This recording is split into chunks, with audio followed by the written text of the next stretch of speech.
Today I'm going to explain a Chinese fantasy film called How Long Will I Love You? Spoilers ahead. Ji Yu Xiaojiao is a 30-year-old woman living in Shanghai. She was 12 when her millionaire father passed away in an accident and she had to move away from her childhood home. Ever since Ji Yu started to work, she has been trying to earn enough money to buy the house again. However, her lousy job doesn't pay her well. Then, we are introduced to Lu Ming, a down-on-his-luck property designer. He is desperately looking for a client to invest in his ideas but hasn't met with any success yet. By the end of the day, both Ming and Ji Yu return home to their shabby neighborhood. Strangely enough, they seem to live in the same apartment, in the same building. Ji Yu puts her clothes in the laundry while Ming cooks himself dinner. After that, Ming starts to wash vegetables in the sink and it somehow ends up in Gu's bathtub. Similarly, a loofah from her tub is inside Ming's sink. Strangely enough, her clothes have landed inside his cooking pot and his dinner is where Gu's clothes are supposed to be. Throughout the night, their belongings somehow end up in each other's apartment. They do not think about it before going to sleep. In the morning, Ming wakes up because of a slap on his face. Gu's room has merged with his and turned into one single giant room. Initially, they panic and think they are being burglarized. But then, they register the condition of their rooms, which makes them more confused. Outside Gu's window is bright sunny weather while Ming's side is pouring. The duo stands in front of their door, which has also merged. Ming goes first and opens his side of the door. Outside is a world that seems normal to him but shocking to Ji Yu. It turns out he is 25 years old and lives in the year 1999. Ji Yu quickly goes through her side of the door. And this time, Ming is surprised to see the developed world of 2018. It turns out that they live in the same apartment but in different timelines that have somehow merged into one. When they go out through Ming's door, they reach his world of 1999. And outside of Gu's door is her world of 2018. Ji Yu slaps Ming in the face to see if she is dreaming. When it hurts him, it is clear to both of them that their fates have entangled. With no possible explanation, they try opening the doors at the same time, which causes the apartment to merge further. Upon further inspection, they find out they cannot open each other's door and can only walk through it when the other person does. Ji Yu realizes that in Ming's timeline, her father is still alive. She quickly makes her way to her childhood home and sees her younger self playing with her father. The sight makes her emotional, but when she tries to approach them, the earth shakes and stops her. At home, Ming also wants to see what happens to him in the future. Instead of going out, Ji Yu gives him her laptop so he can look himself up on social media. Ming is amazed by the new technology, but when he goes to type his name, the ground shakes again. They register that they cannot make contact with their future or past selves, since two of the same person cannot exist at the same time. At night, Ji Yu plays music on the phone and orders food through AI assistants. Ming is stunned by everything that the new phones can do. In the following scene, a group of wealthy businessmen and scientists are in a meeting about dimensional shifts. The scientist gives an example of a disappearing plane to prove that it traveled through time and dimension before returning to its place of origin. According to his research, a merge of the dimensions has already formed in the city. Now all they have to do is find the coordinates to the place. The businessman plans to use the dimensional portal to make money. We do not see his face throughout the meeting, but it is clear that he is funding the research to profit using the phenomenon. At night, Ji Yu and Ming cannot fall asleep. Ji Yu talks about her father's death and the impact it had on her. She only has his Keyring to remember him with after the house and all of his belongings were taken away by loan sharks. The following day, they go about their normal life through the respective sides of their doors. Ji Yu is looking for a rich husband who can buy her the house in exchange for her hand in marriage. She goes on several dates with guys but hasn't found anyone who is willing to fulfill her wishes yet. Ji Yu is on yet another blind date with a man who seems to like her very much. When he asks her what she expects in a relationship, she shows him a virtual presentation of the house. The guy feels like he is in a meeting with a realtor, which is definitely not what he is looking for on a first date. Then Ji-yu meets a man from an online dating app.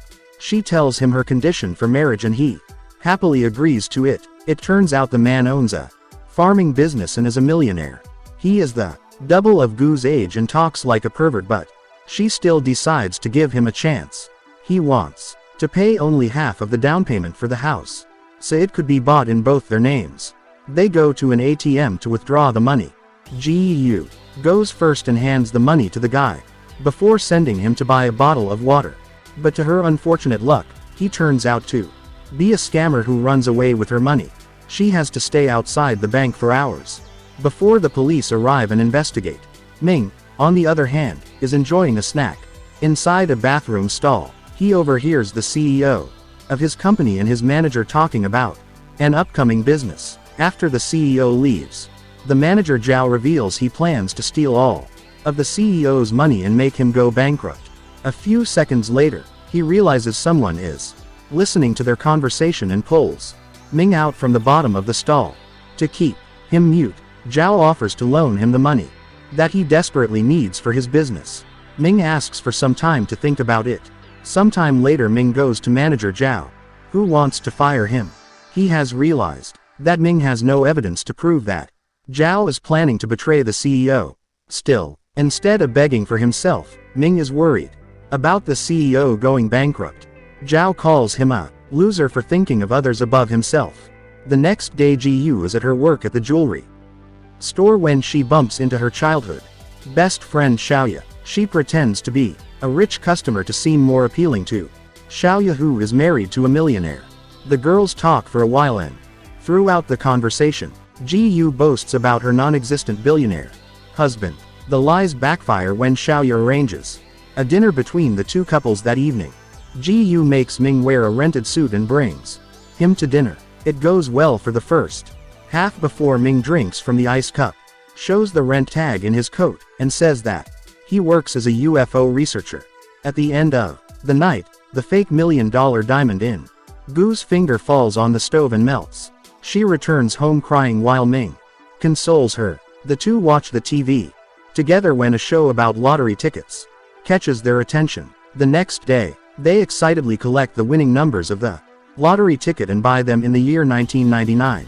Even before the results are announced, they start to celebrate. Ji-yu takes Ming out on a date where they play VR games, walk around the city, and go to the bar at the end of the day. They forget that they are broken, drink more than they can afford. Ji-yu gives the restaurant her expensive purse, promising to return the money the next day. The next morning they wake up on the same bed. They are nervous because it is the day lottery results will be announced. They eagerly wait for the announcement, and are overjoyed when they actually win the lottery. However, it doesn't last long since the number on their card disappears right after. Only then do the couple realize that they cannot alter the future in any way.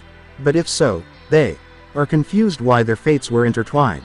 Ji-yu never gets her bag back from the restaurant and returns home angry. On the way, the duo argues and calls each other names. All of a sudden, they notice Ming's face on a large billboard. It is then revealed that in 2018, he changed his name to Shi and has become one of the biggest builders in China. He owns a multi-millionaire dollar company and is about to hold a press conference in a venue that is only minutes away. Ming is shocked to be looking at his future. Ji-yu, who was arguing with him a second ago, starts sweet talking to him. Ming goes to the conference and sees his future self. She for the first time. But the incident causes an earthquake and the conference has to be cancelled. She realizes what is going on when a bunch of memories are added to his brain. Ming's arm is hurt, which creates a scar on Shi's arm as well. This means anything Ming does will directly affect Shi in the future. It is then revealed that the businessman who wanted to profit off the dimensional portal is none other than Shi. The scientist says that Ming must go back to how he was before he met Ji-yu because the new memories might change his persona, which will affect Shi. The next day, Ming goes to Zhao with a resignation letter. Since he is bound to become successful in the future, he doesn't want to accept the money from Zhao. The same day, Shi visits Ji-yu at work and takes her out on a date. He claims that he wants to treat her because he knows she was close to him in his younger years. The man and Ming are the same people, but Ji-yu doesn't feel comfortable around she as she feels with Ming. He takes her to a fancy restaurant, but it is too awkward for Ji-yu to enjoy. At the end of the date, she asks her to stay away from Ming because her involvement will cause him to divert from his true purpose in life. He promises to buy her the house she always wanted in turn for her loyalty. Ji-yu agrees to do as told, not for the house, but for Ming's future. She returns home at night and hugs Ming before telling him that she is moving out. She also says that she asked him to take manager Zhao's offer. The next day, Ji-yu moves out of the apartment, but coincidentally, her door is left open by an umbrella. This means Ming can go to 2018, even without her help. Somewhere else, the CEO finds Zhao in his office and finds out about his plan to betray him. Zhao panics and knocks him out before making him gulp alcohol. He plans to kill the man and make it seem like an accident. Ji-yu is in her home after years when she arrives with the bag that she had to give to the restaurant. When she turns around, Ji-yu notices a rent tag on his clothes and realizes it is actually Ming. She kisses him and tells him a proper goodbye before he walks away. Both of them cry, knowing that they can never meet each other again. When Ming reaches home, he gets a call from Zhao, who calls him on a bridge. He wants to use Ming's help to kill the CEO and make it seem like an accident. Ming refuses to do so, but Zhao claims that he is too deep into the matter to turn away at this point. Suddenly, Ming realizes she chose to help Zhao in the past, which is the reason for his success. He took over the manager's position after the CEO's death, building his empire on blood. With time, he became ruthless to the workers and cared only about money. That is why he is a completely different person from Ming. The universe has given Ming a chance to make the right decision this time. Furthermore, by the CEO's curing, he discovers he is Gu's father. All this time, Ji-yu was orphaned because of the decision she took. Not wanting to make the same mistake, Ming saves the man's life. As soon as he does so, the evil she of 2018 disappears, meaning Ming changed the future. Now, Ji-yu will never have to lose her father, and will grow up to be someone else. This also means that the current Ji-yu will cease to exist. In the last scene, we see Ji-yu and Ming return to their apartment in different timelines. When they meet in the middle, Ji-yu disappears. Subscribe for more videos like this. Turn on the notification, and leave a like to help the channel out. Thanks for watching.